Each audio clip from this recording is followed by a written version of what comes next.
بریلوی سے شادی کرتے ہیں کہ نہیں کر سکتے ہیں کہ نہیں کر سکتے؟ میں نے تو کی نہیں ہے، میں نے بتایا پھر گرین چینل میں میری شادی ہوئی تھی بھائی. تو بات دیوبندی بریلوی شیعہ اس کی اہل حدیث کی نہیں ہے. بات یہ ہے کہ کوئی بھی شخص چاہے وہ دیوبندی ہو، بریلوی ہو، شیعہ ہو، اہل حدیث ہو، کسی کے عقیدہ شرکیہ ہوگا تو اس سے نکاح جائز نہیں ہے. اس کا ذبیحہ، اس کا ذبح کردہ حلال نہیں ہے. اس کے پیچھے نماز جائز نہیں ہے. 3 احکام یاد رکھ لیں.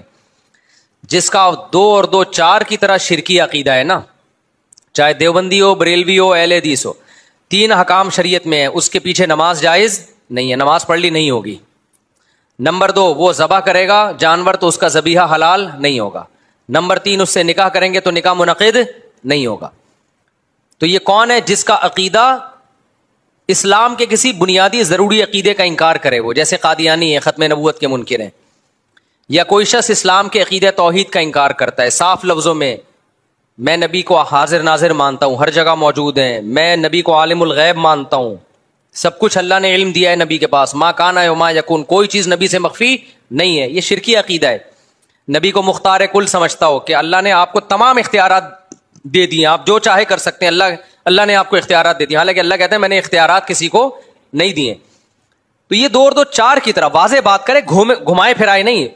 بعض لوگ گھماتے پھراتے ہیں. جب ان سے کہا جاتا ہے کہ نبی تو بشر تھے، آپ کہہ رہے ہیں نور تھے، تو کیا انسان نہیں تھے؟ تو بعض لوگ صاف کہہ دیتے ہیں کہ بشر تھے. بشر نہیں تھے، آپ نور تھے، انسان کی شکل تھی، اصل میں آپ نور تھے. تو یہ عقیدہ کافرانہ ہے، کیونکہ آپ قرآن کی واضح آیتوں کا انکار کر رہے ہیں آپ.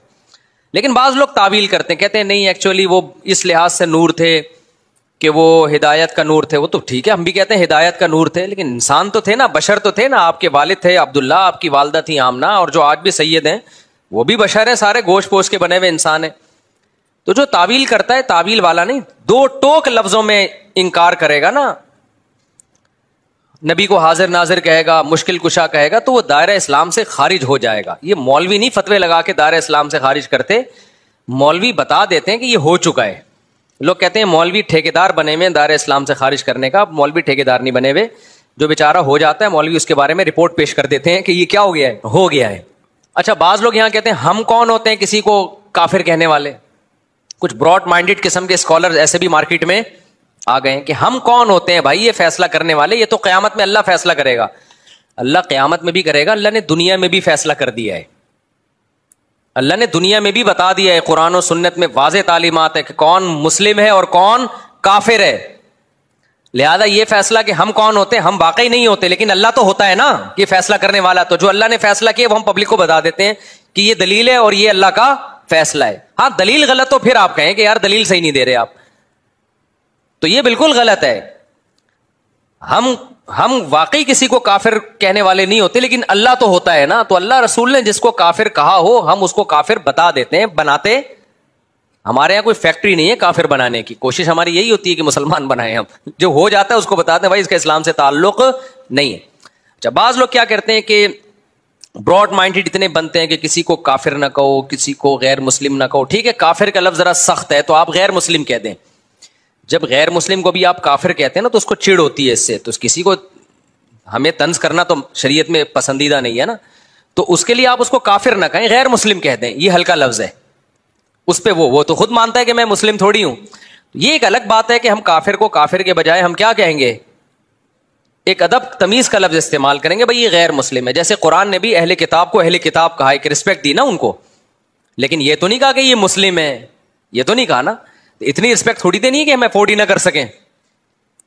بھائی آپ پیار سے کسی کو بیٹا کہہ دو، اس نے کہا نادرا میں بھی میرا نام ڈال دو. آپ نے کہا بھائی اتنی رسپیکٹ دوں گا جو میں افورڈ، ہاں اتنی نہیں ہوتی کہ آپ کو سگے بچوں میں اور محلے کے بچوں میں فرق ہی ختم ہو جائے. ایسا تو اپنے بچوں کے ساتھ تو ہی نہیں ہے.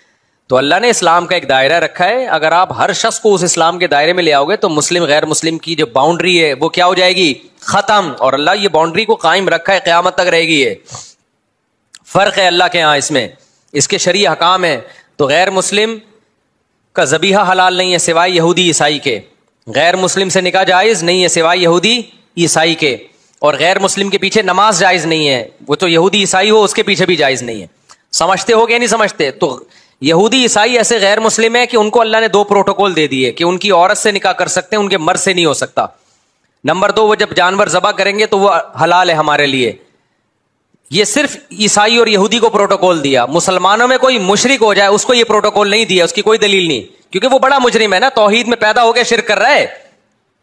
ارے عیسائی تو پیدا عیسائی گھرانے میں ہوا نا, اس کا جرم ہلکا ہے. مسلمان پیدا توحید میں ہوا, ہمیشہ ایاک نعبد و ایاک نستعین پڑھتا ہے اور جاتا پھر مزاروں پہ سجدے کرتا ہے, تو یہ بڑا مجرم ہے, اس کا ذبیحہ حلال نہیں ہے, ایسی عورت سے نکاح جائز نہیں ہے. سمجھتے ہو, کیونکہ یہ ارتداد کے حکم میں ہے, مرتد